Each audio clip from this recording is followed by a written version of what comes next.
What I'm about to say, if you've never read about it, you probably will in your life. They always say you can tell when somebody's having an affair in a relationship because their patterns change and their habits change.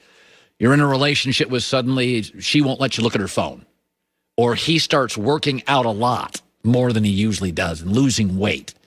And, he starts wearing cologne more. And you're like, I've been with you for 15 years. And she starts showing up a little later, hanging out with girlfriends. She says a little more. You know when affairs happen because we're all creatures of habit. We're all creatures of habit. And when people's habits change, your partner, you should be suspicious. Keep your eye out, right? So in the last 20 years, the most meticulously planned, obsessive, detailed franchise, always ahead of the league, never behind it, has been New England. Suddenly, they have no plan at quarterback. According to a report, they had no interest in Carson Wentz. Okay, so Matt Stafford said no.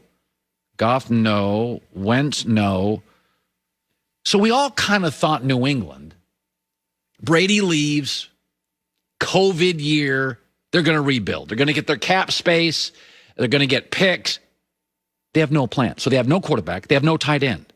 No functional number 1 or 2 receiver. No great pass rusher. Secondary deteriorating. No star running back. They have a good O-line. That position they've drafted well. But they won games one way last year. This is it. Bill confused young quarterbacks. 5 of their 7 wins were against young quarterbacks that Bill confused. Darnold twice, Justin Herbert, Lamar Jackson, and Kyler Murray. That's what Bill does.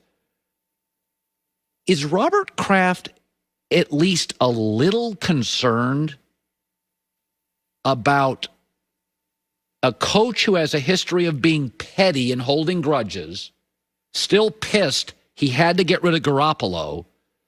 Is he a little concerned that of the 6 defensive coaches for the Patriots, 3 are Bill or his kids?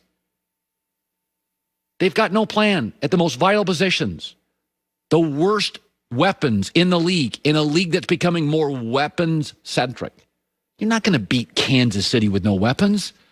You're not going to beat the Colts with no weapons. You're not going to beat the Rams and the Seahawks and the Packers with no weapons. What's going on? I'm not a conspiracy theorist. I'm not.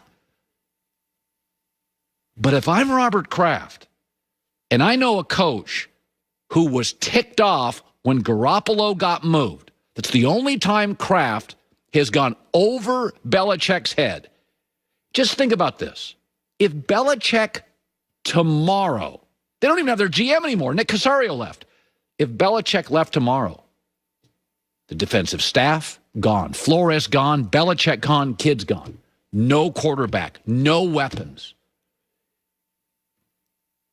I'm not going to go X-Files here. Maybe a little, but it is weird.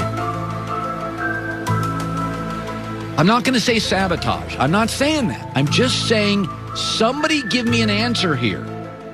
They have no plan at quarterback in a quarterback league. They have the worst weapons in the league. Belichick now has more power. It's he and his kids on the defensive staff. They've got no plan. Something is just off. And I don't know what it is, and I'm not claiming to know. But I just want it known, if something crazy happens and Belichick retires, Uncle Colin, who hates conspiracy theories, at least threw a little something out there. I don't know what's going on, but it doesn't feel right. The temperature in the room is off. Something is not right. Hour 2 next. From scrimmage. That's a lot of yards. All right, so now it's off season for a running back, and running backs, you guys get hit, and it's hard. So what do you do in February and March, Dalvin? What do? You chill? You hang out? Where are you? Do you just take time off and let your body rest? Yeah, I'm down in Florida right now. I spend a lot of time with my family. I take care of my body. It'd be a long season, so like you said. And just the little things that people don't think we do, we do it. I don't get right back into workouts. I give my body a little rest, and then once I get going, I'm going. We were just talking about how committed Brady, Russell Wilson, LeBron, like they're gifted athletes, but they spend 7 figures a year on their bodies, which when you're great, you should. It's your body. Do you do stuff above and beyond? Because you probably play, along with linebacker, running back's the most physical position in the NFL. Do you do extra stuff? Your diet, your off season, your daily workout?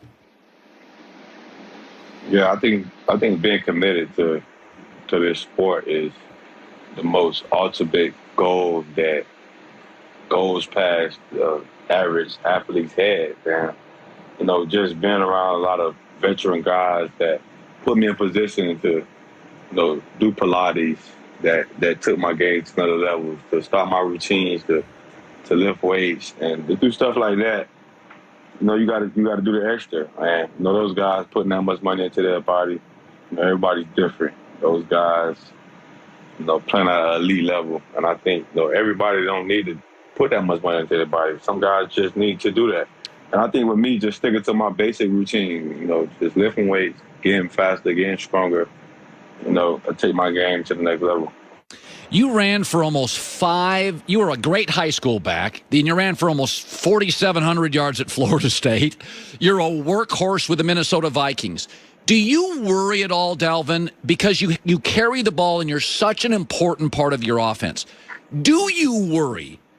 I mean, you just got a contract, so you got a lot of juice. You got your money. You're good. But do you worry about your workload being so heavy that it could shorten your career? Is that something you think about as a running back? Yeah, as a running back, they paint a picture for us regardless. They shorten our span.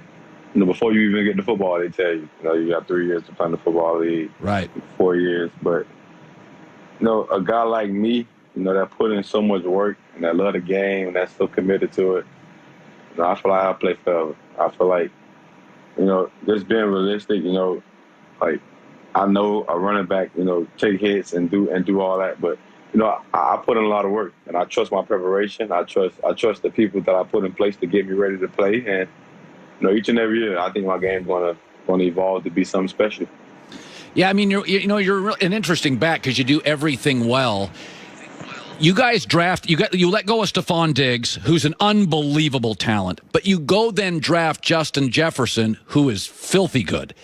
How long did it take you to figure out, maybe it was your first couple practices, that you looked at this kid from LSU and said, oh my God. How long did it take you to realize you had an emerging superstar at wide receiver? It took a conversation, to be honest. I talked to JJ. Just talking to him, he was a kid that looked above, just the game. It's squarely about how you carry yourself, what he stands for, who he is, and like you see right now, he's doing the gritty, and that's something he brought to the game. Just being who he is, and I think JJ just his ceiling is so high. If he just keep being who he is and keep working hard. I think he could be one of the best in the game. You guys are a well-run organization. I like your coach. You have a competent quarterback. I was shocked. In fact, you were the team I missed on last year. I had you as a playoff team. It didn't work. Explain what happened in the room. When did you know this year was not going to be special? What happened to the Vikings? Because it's not a lack of talent. Well, what happened to the Vikings in 2020 was, I think, us starting the season, we didn't adjust to the new life of, what today's society is. We came out flat some games.